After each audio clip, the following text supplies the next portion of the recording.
Okay. Hello, everyone, and welcome back to the Sunset Connection. I'm Jessica Ho, a realtor with Sequoia Real Estate and host of the Sunset Connection. And today's episode is entirely focused on San Francisco's June 2nd ballot measures, what they actually do, the arguments for and against them. So, in fact, the way that I wanted to kind of present the arguments in this podcast is actually in three segments, which was we talked about Prop A, then we talked about Prop B, but Prop C and D are actually two sides of the same coin. So without further ado, ready? Here we go. I know that ballot measures can sometimes feel confusing, overly technical, especially when you start reading campaign mailers, endorsements, rebuttals, and even the voter pamphlet. So my goal today is really just to make the conversation easier to follow and easier to understand so that everyone can make their own decisions. I invited Ryan Blake from Platinum Advisors to join me today and help unpack some of these measures and explain some of the broader political context around them. These measures also reflect larger conversations happening in San Francisco right now around recovery, public trust, governance, and what kind of city people want San Francisco to become. Ryan, thanks for joining me. Yeah, thank you for having me. So a little bit about my background. I started in 2010 as an intern for Gavin Newsom's lieutenant governor campaign. And then I proceeded to work on campaigns for 9 years straight, which is much longer than a lot of people do campaigns. It's usually a few cycles and they get out, but maybe there's something wrong with me in that regard. Over the course of my career, I worked on around 20 different ballot measures on the campaign side. And in 2019, I left the campaign world and I joined Platinum Advisors. And so now I'm on the consulting and government affairs side, much more working with the people who are elected at City Hall on existing policy and things as they move through City Hall, as opposed to when they're on the ballot and hoping they get either passed or trying to defeat something. I did want to say, just as a disclaimer, the perspective I'm providing today is that of my own and not a reflection of Platinum Advisors or our clients. So for anyone who's registered to vote in San Francisco for the June 2nd election, you should have received a voter information pamphlet and sample ballot. Can you explain why there's so many arguments for and against and what the difference is between the official and paid arguments? Yeah, I think that, the way it works is every ballot measure gets a proponent argument for free, and then an opponent argument gets placed also for free, and then there's a rebuttal to each of those. And then after that are paid arguments. And anybody who wants to can write their reasoning why they believe in a proposition or disagree with the proposition, pay the submission fee, and have that published in the ballot book. Yeah. And San Francisco has such a lengthy ballot most years. The fact that we only have 4 this year is actually quite the reprieve. Many years we get up into the high letters of the alphabet, and sometimes I've seen V and things like that. So, All right, so let's start with Proposition A. Very simply put, this is an earthquake safety and emergency response bond measure, and it would authorize the city to borrow money for various emergency preparedness and infrastructure projects throughout San Francisco. Bond financing is something that the city uses to finance capital projects such as fire and police stations, affordable housing programs. The city receives the money by selling bonds to investors, and eventually the city pays them back for the original amount plus interest. so these bonds are part of our method of financing capital enhancements in San Francisco. So, and other municipalities do the same thing. So if you need money up front for something, you issue a bond, you collect the money, and you build what needs to be built, whether that's a new hospital, a seawall, a park. You issue the bonds and get that money. So then the bonds are usually repaid over 30 years. And when the bonds that we passed 30 years ago finish, we reissue a bond package for the next 30 years. So that's without an increase to new taxes that you'll see in a lot of the language of these bonds. And there's a whole schedule of which cause the bonds will be spent on in future years. So this year it's emergency response preparedness. There's a whole schedule for things like parks and open spaces, public health, earthquake safety in the future. This measure requires 66 and 2/3% affirmative votes to pass. And how it got on the ballot is that on February 3rd, the Board of Supervisors voted 11-0 to place Prop A on the ballot. Yeah, so the current funding breakdown on Proposition A is the committee in support has raised $1.9 million, and there's no committee opposing it at this time. So But if you look at the supporters of the bond this year, it is a purely unified front. You have Mayor Lurie, every single member of the Board of Supervisors, Nancy Pelosi, the San Francisco delegation from the state legislature, Democratic Club, Sierra Club, League of Pissed Off Voters. It really spans the entire spectrum, except for that conservative piece of the pie in San Francisco, which is notable. San Francisco does have a population of registered Republican voters, but it is a very small portion comparatively. So the opposition argument in your voter information pamphlet is written by the San Francisco Republican Party. And the San Francisco Republican Party writes ballot arguments every election cycle. They're almost always the opponents of these bonds or parcel taxes that San Francisco passes on a regular cadence. And since this is the Sunset Connection, I do think it's worth noting that even though there is no formal committee registered to oppose Prop A, several Sunset residents have submitted paid ballot arguments against the measure. I think it's interesting because it reflects something broader about Sunset politics. Even when there's broad agreement around certain things like earthquake preparedness throughout the city, there can still be skepticism around government spending, accountability, and implementation. And honestly, one thing I think that struck me reading this section is that people were not really debating earthquakes because we all know the big one is coming, but they're debating whether they feel like there's enough transparency around how the bond money is prioritized or spent. And some questioned whether all the projects are truly emergency related. So if you live in the Sunset or West Side neighborhoods, it may be interesting to read some of those arguments directly and think through why some Sunset residents remain cautious, even on measures that otherwise appear widely supported. While Prop A is mostly about infrastructure and emergency preparedness, Prop B shifts into a very different debate: political power, institutional memory, and how much turnover voters want in city government. Moving on to Proposition B. This measure would change San Francisco's current term limit rules for the mayor and board of supervisors so that they can no longer serve 2 consecutive terms, sit out for an undetermined period of time, and run again later.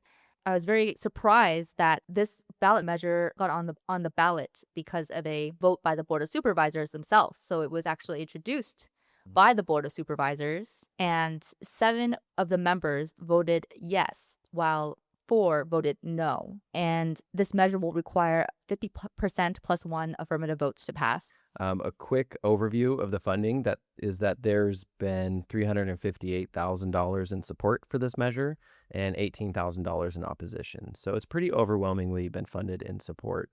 One thing that surprised me is that the people who support or oppose this proposition don't typically align on the same ideological sides. And famously, Supervisor Aaron Peskin and Mayor Willie Brown did not get along.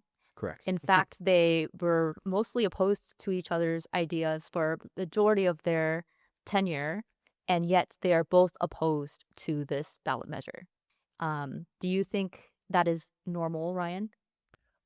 In San Francisco, I'd say nothing's ever normal. But yes, sometimes it's surprising seeing who endorsed who or which initiative. I would say that relationships and timing are very key. San Francisco often uses these imperfect designations of progressive versus moderate, and Prop B is the kind of measure that shows there's nuance to it. In support, you have Mayor Lurie, Assemblymember Haney, State Senator Scott Wiener, and 6 of the members of the Board of Supervisors. It's worth noting, in my opinion, that none of the current supervisors signed on to a ballot argument against Prop B, although we did have 2 of our former mayors, Art Agnos and Willie Brown, authored a paid ballot argument against that. But in opposition, you have some of the more progressive camps, but it's not a one-to-one match. You see relationships pull a few of the would-be supporters over to the opposition side. I thought it was interesting that the argument for Prop B had to do with allowing newer people, newer voices to participate, whereas the rebuttal to the proponent's arguments say that this is a solution in search of a problem, that the current system as it is, even with the loophole, or doesn't actually prevent change. Another argument from the opponent side is that this limits democracy because if the voters really like someone, they might want to vote this person back in after 4 years. Right. So what are your kind of thoughts on each of the arguments for and against?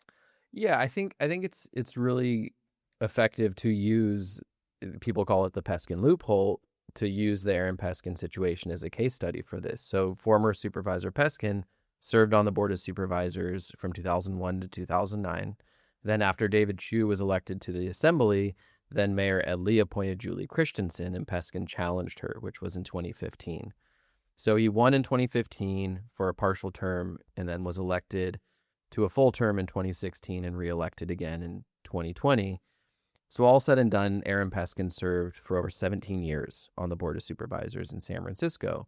And it's also worth noting that he outpaced his colleagues in volume of legislation passed every year. And if you use this as a case study, either you see someone who was if you're a fan of them, they were a long-serving champion that left this undeniable imprint on San Francisco. If you didn't like Aaron Peskin, he was this unmovable opponent for nearly 20 years.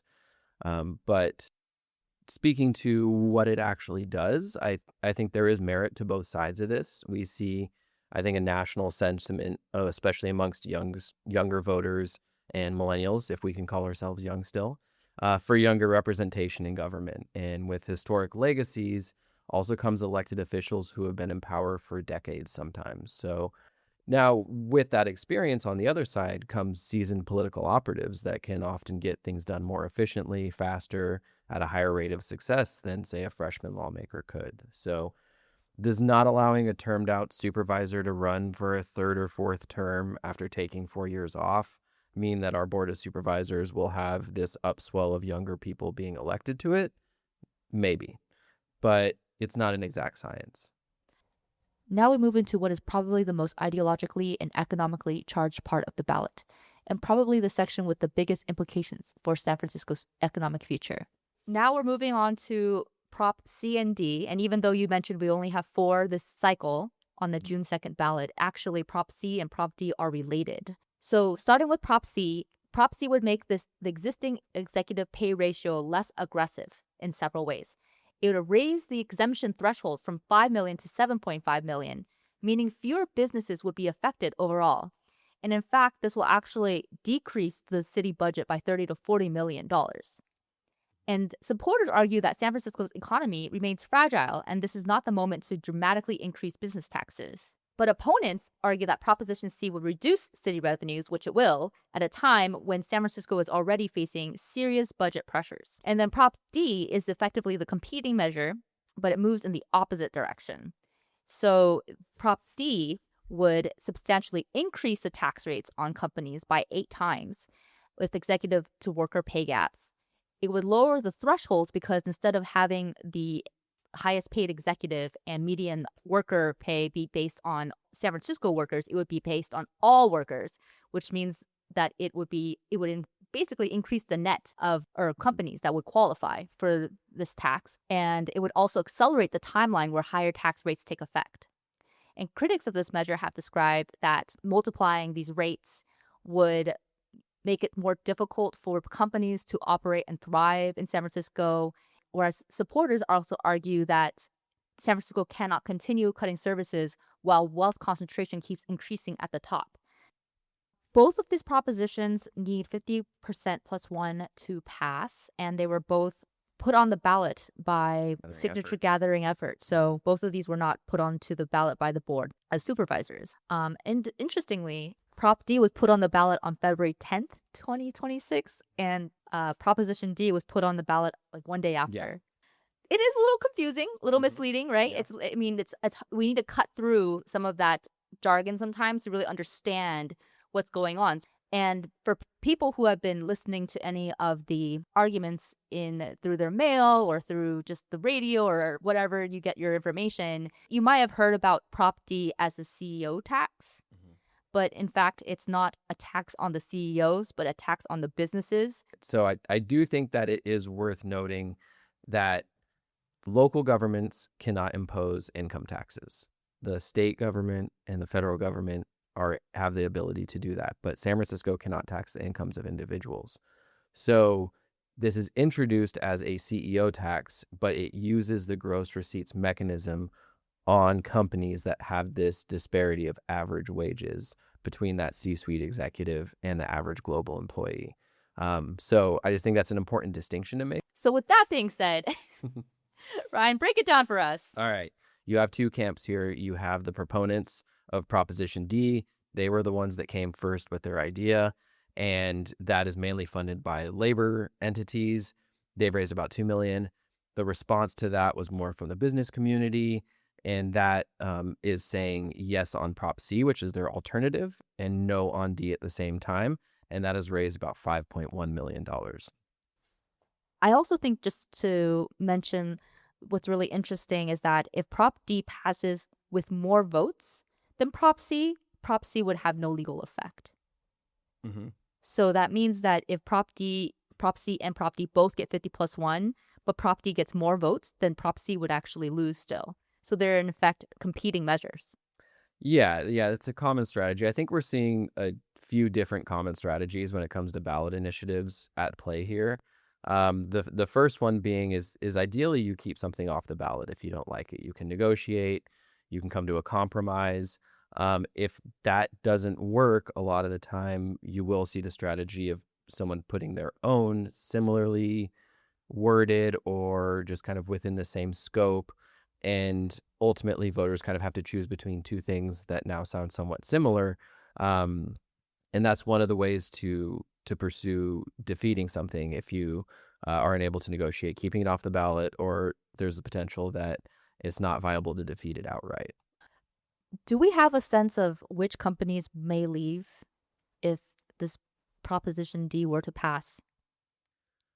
So, um, if I can really quickly go back in time just a little bit, San Francisco used to have a payroll tax for companies that just did business in San Francisco. So this was seen as a job killer. And in 2012, we moved to this gross receipts tax mechanism. It's known as GRT for short. They did that to spur economic job creation because it taxed receipts and scales up the more a company makes. So it felt more equitable. Since that passed, San Francisco then tacked on multiple additional GRTs. This effectively doubled the tax obligation of doing business in the city. In addition to it being more costly, it was incredibly complicated. So in 2024, stakeholders came together and mostly everybody was able to get aligned on a full overhaul of our business tax system. It simplified the amount of categories businesses were classified as, which are called NAICS codes, NAICS, and consolidated some of the existing business taxes. San Francisco was also still struggling to rebound from the pandemic, so it was initially aimed to be revenue neutral, but in the end, it was around a $40 million annual total tax decrease. So that effort was supported across the board. Then Mayor London Breed, then candidate now Mayor Daniel Lurie were both in support of it. The then board president Aaron Peskin, supervisors Mandelman, Stephanie, Melgar, Chan, the business community. There was no paid argument against the overhaul from 2024. So, and I think some of the displeasure with Proposition D and Proposition C is that we all came together and we agreed that this was what was needed to help us get out of that hole that the pandemic put us in. And less than 1 year later, people were introducing things to start collecting signatures to change the tax code again. And that unpredictability and complexity is just as frustrating at times as the actual incurred cost of the tax and having to forecast what is doing business in San Francisco going to look like a year from now and having no idea what the actual answer to that is when you're making big decisions on do you come to San Francisco, or if you already are in San Francisco, do you want to go to Oakland, or do you want to go down the peninsula or the business parks in San Ramon, which was there was a historic exodus when that was first built in the late 80s and 90s of companies doing that exact thing. You kind of can apply that same reasoning to what companies could potentially leave today, whether it's the gross receipts or it's the job creation or the offices that they're leasing downtown. There is a cascading effect when companies are leaving San Francisco. And as much as we enjoy the great services in San Francisco, a lot of the services that we are able to provide are paid for by the industries that choose to be here.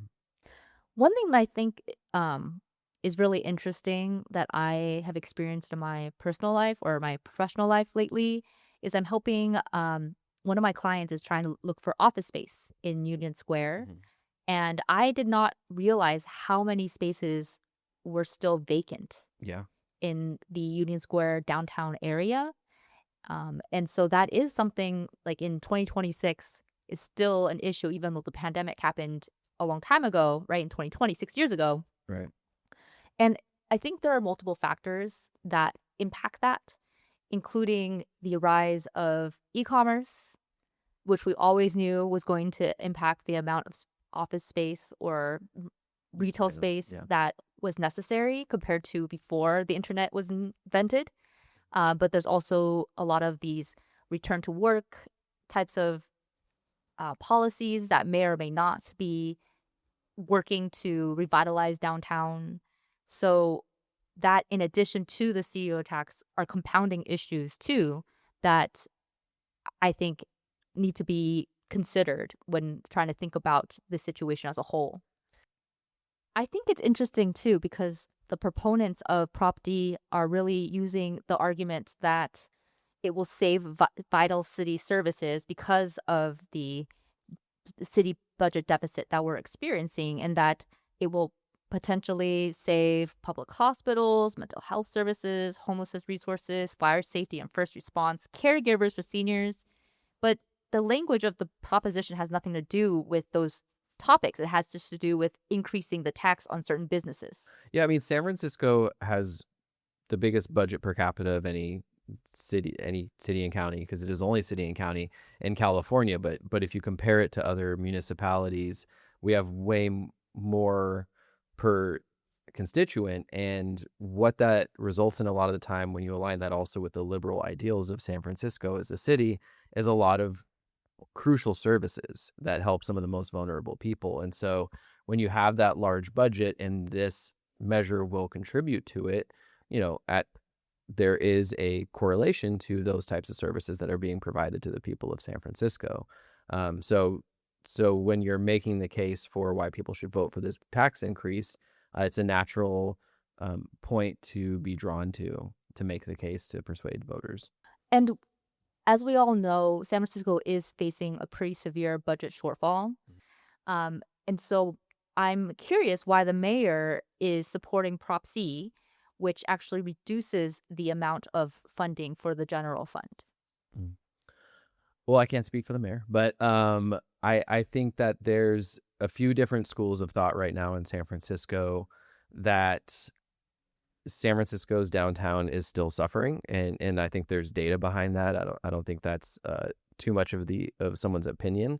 San Francisco downtown still needs a lot more help to get back to where it was before. The neighborhoods are thriving, but in order to do that, there's a lot that could still be done, and so there's perspectives that if you make it easier for businesses, and in the short term, maybe there's a price tag associated with it that you won't collect as much money, but more businesses come in, your total net gain is still going to be positive. And so, as I said in some of the earlier ballot measures, it's not an exact science. So it really depends who you ask. Some people think we should increase the taxes because it'll generate more taxes.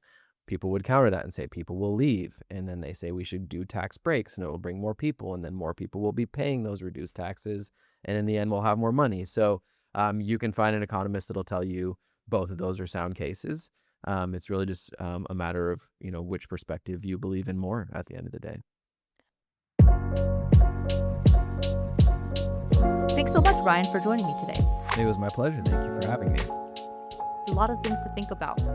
But hopefully, this episode has helped you understand what's going to be on the June 2nd ballot in terms of ballot measures so that you can make your own informed decisions before Election Day. Thanks again to Ryan Blake for joining me today and helping me break down these issues. I'm Jessica Ho, and thank you all for listening to the Sunset Connection. See you around in the neighborhood.